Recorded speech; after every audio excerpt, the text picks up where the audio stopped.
Look, the CIA has done in this country, what they've done to us is unbelievable. Look at the terrorist acts that have occurred. The CIA behind most, if not all of them. We had the Marine Barracks. We had our embassy in Kenya.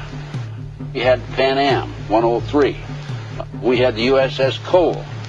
We had Oklahoma City. We had the World Trade Center in 1993. That helped the terrorists blow up the World Trade Center the first time. They built the bomb. They got the driver's license.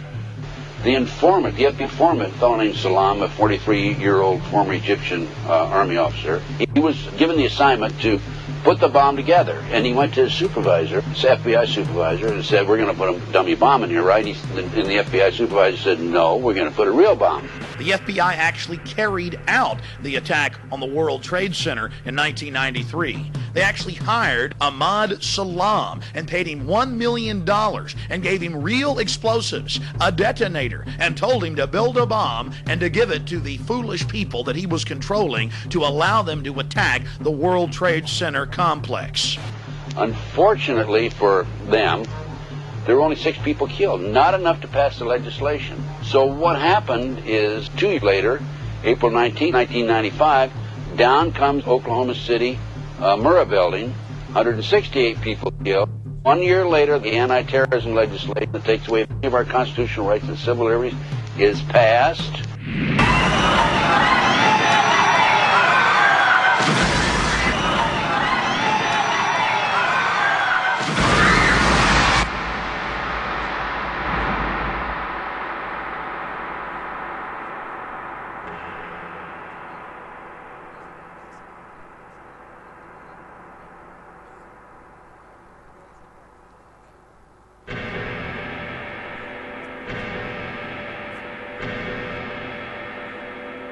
Because at 9:30 this morning, we were actually running an exercise for over a company of 1,000 people in London, based on simultaneous bombs going off precisely at the railway stations that happened this morning. So I still have the hairs on the back of my neck standing upright. To get this quite straight, you were running an exercise to see how you would cope with this, and it happened while you were running the exercise? Precisely.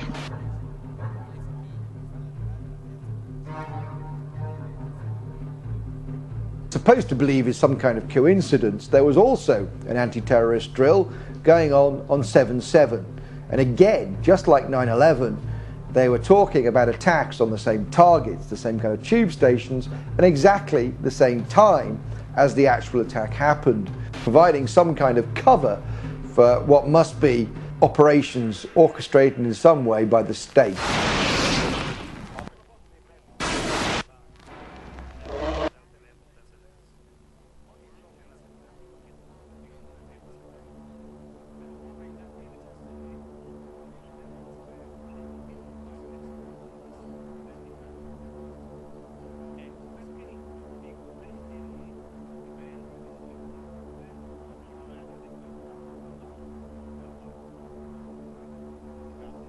I am absolutely appalled at how much people in this country do not think. We are given to understand that, that an Arabic guy out there up in the mountains financed the most elaborate attack on this country. Do you think some people in a cave, were able to have NORAD stand down? Do you think that people in a cave were able to have all of this happen? And when I think about how many Americans were killed in New York City, and believing as I do that this thing was a setup job, this is a textbook operation that Nazis used, and they've used it over and over again. America has been suckered in one more time. I don't have to tell you things are bad. Everybody knows things are bad. The dollar buys a nickel's worth. Banks are going bust. Shopkeepers keep a gun under the counter. Punks are running wild in the street, and there's nobody anywhere who seems to know what to do, and there's no end to it. We know the air is unfit to breathe, and our food is unfit to eat. We sit watching our TVs while some local newscaster tells us that today we had 15 homicides and 63 violent crimes, as if that's the way it's supposed to be. We know things are bad, worse than bad.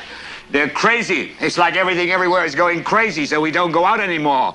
We sit in the house, and slowly the world we're living in is getting smaller, and all we say is, please, at least leave us alone in our living rooms. Let me have my toaster and my TV and my steel-belted radios, and I won't say anything. Just leave us alone. Well, I'm not going to leave you alone. I want you to get mad. I don't want you to protest. I don't want you to riot. I don't want you to write to your congressmen because I wouldn't know what to tell you to write. I don't know what to do about the depression and the inflation and the Russians and the crime in the street. All I know is that first, you've got to get mad. You've got to say, I'm a human being. God damn it. My life has value.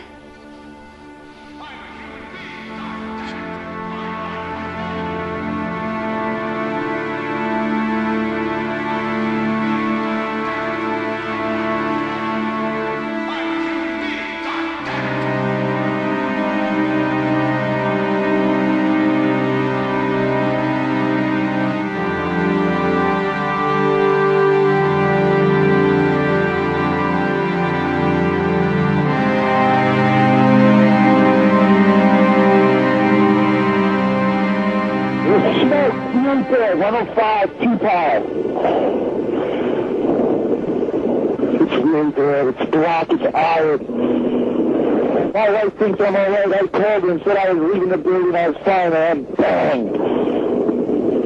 Two, three of us, two broken windows. Oh, God!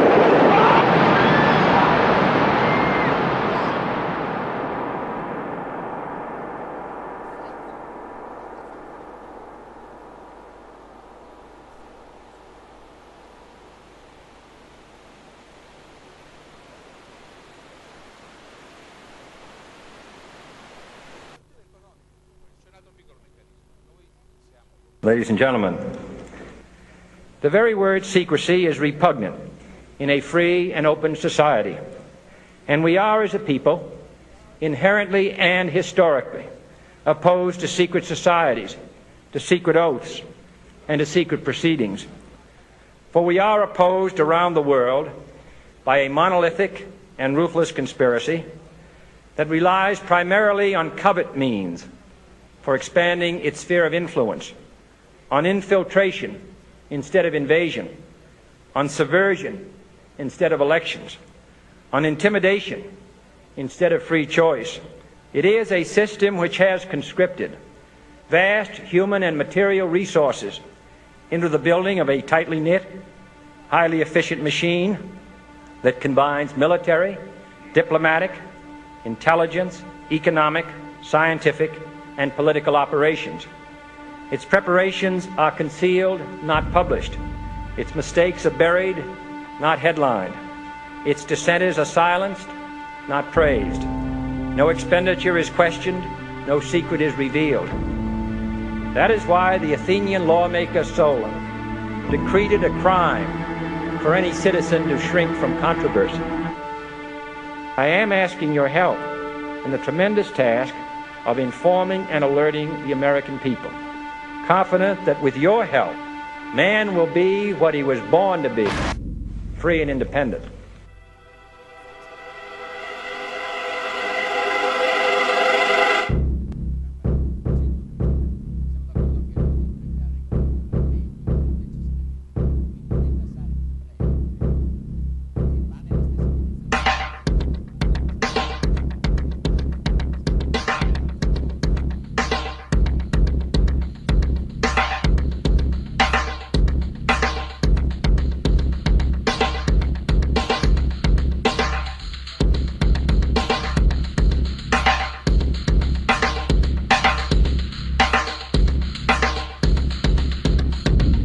In 1775, the American Revolutionary War began as the American colonies sought to detach from England and its oppressive monarchy.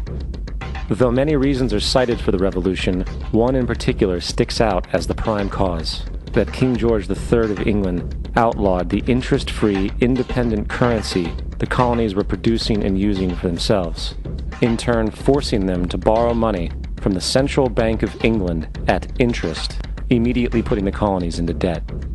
And as Benjamin Franklin later wrote, The refusal of King George III to allow the colonies to operate an honest money system which freed the ordinary man from the clutches of the money manipulators was probably the prime cause of the Revolution. In 1783, America won its independence from England. However, its battle against the central bank concept and the corrupt, greed-filled men associated with it had just begun. So what is a central bank? A central bank is an institution that produces the currency of an entire nation. Based on historical precedent, two specific powers are inherent in central banking practice: the control of interest rates and the control of the money supply, or inflation.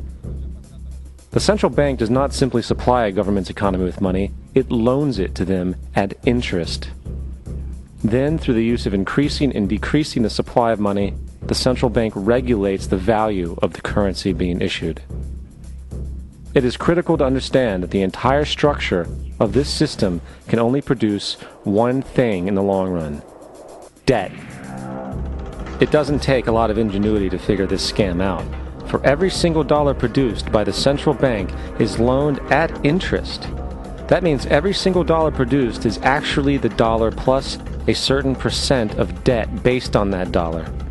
And since the central bank has the monopoly over the production of the currency for the entire country, and they loan each dollar out with immediate debt attached to it, where does the money to pay for the debt come from? It can only come from the central bank again, which means the central bank has to perpetually increase its money supply to temporarily cover the outstanding debt created, which in turn, since that new money is loaned out at interest as well, creates even more debt. The end result of this system without fail is slavery, for it is impossible for the government and thus the public to ever come out of the self-generating debt.